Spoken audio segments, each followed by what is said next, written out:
नमस्कार साथियों, जय हिंद सभी को, जय श्री गिरनार, राधे राधे। मैं आपका अपना भाई आज पर फिर उपस्थित हुआ हूँ आपके बीच एक बड़ा ही प्यारा क्वेश्चन लेके। आज का जो क्वेश्चन होने वाला है बड़ा इंपॉर्टेंट क्वेश्चन है। तो आइए क्वेश्चन के बारे में बिना देरी किए हुए क्वेश्चन के बारे में जानते हैं। क्वेश्चन क्या दिया गया है हमें। देखिए, इस तरीके के क्वेश्चन कहीं ना कहीं बच्चों को भ्रमित कर देते हैं। क्या करते हैं? भ्रमित कर देते हैं। तो आपको करना क्या है, देखिए हमें क्वेश्चन दिया है दो संख्याओं का योगफल 18 है तथा उनका जो गुणन मतलब 80 है। दो संख्याओं का जो योगफल है वो कितना है? 18 है तथा उनका जो गुणनफल है वो कितना है? 80 है। तो उनके व्युत्क्रमों का योग कितना होगा? यानी उन संख्याओं के उल्टा मतलब व्युत्क्रम का मतलब होता है उसका ठीक विपरीत। क्या? ठीक विपरीत संख्याओं का योग क्या होगा? आइए बनाते हैं बड़े ध्यानपूर्वक इस क्वेश्चन को। देखिए, बोल रहा है दो संख्याओं का योगफल 18 तथा गुणनफल 80 है, तो उनके व्युत्क्रमों का योग कितना होगा। तो इस तरीके के क्वेश्चन को बनाने का मैं आपको सीधा और आसान और सबसे बेहतर तरीका बताने वाला हूं। ट्रिक क्या है? देखिए, जब भी आपको इस तरीके का क्वेश्चन कहीं भी दिख जाए ना, तो आपको करना क्या है? कुछ नहीं करना है, बस आपको क्या करना है, जब भी आपको कहीं भी व्युत्क्रमों का अगर योग ज्ञात करना हो,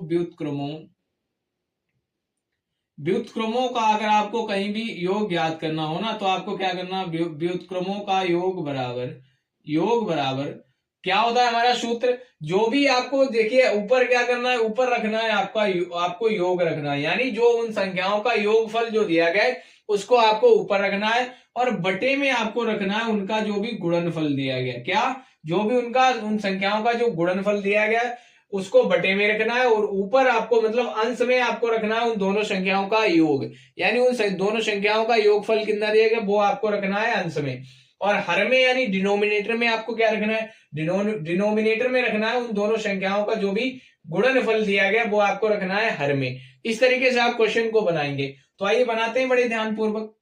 तो आपको योगफल कितना दिया गया? तो योगफल आपको दिया गया 18। कितना दिया गया? 18 दिया गया है। वहीं आपको इन दोनों संख्याओं का गुणनफल कितना दिया गया? तो 80 दिया गया है। इस तरीके से अब जब आप इसे मतलब काटोगे, जब इसे मतलब काटोगे तो ये किस दो से कटेगा। तो देखिए 9 दूनी कितना हो जाएगा? 18 हो जाएगा, और 40 दूनी कितना हो जाएगा? 80 हो जाएगा। बराबर में आपका जो आंसर आ जाएगा माय डियर साथियों, कितना आ जाएगा? 9/40 आ जाएगा। कितना आ जाएगा? 9/40। और ये हो जाएगा हमारे क्वेश्चन का करेक्ट आंसर। क्या? क्वेश्चन का करेक्ट आंसर। आइए ऑप्शन भी देख लेते हैं। तो ऑप्शन नंबर जो ए है ना हमारा बिल्कुल करेक्ट आंसर है। और इस तरीके का क्वेश्चन को बनाने का होता है ये सबसे आसान और बेस्ट तरीका। तो आई थिंक इस तरीके का क्वेश्चन अगर हम आपको कहीं भी किसी भी एग्जाम में दिख जाता है ना, तो आप उसकी धज्जियां उड़ाने वाले हैं। और मेन पॉइंट क्या होता है, जो आप ना कोई हल्का क्वेश्चन देख के या हल्का टीचर देख के ना वीडियो को झट से स्क्रॉल कर दे, तो ये बहुत बड़ी गलती करते हो। कभी कभी ना छोटी छोटी चीज ही ना बड़ी बड़ी समस्याओं को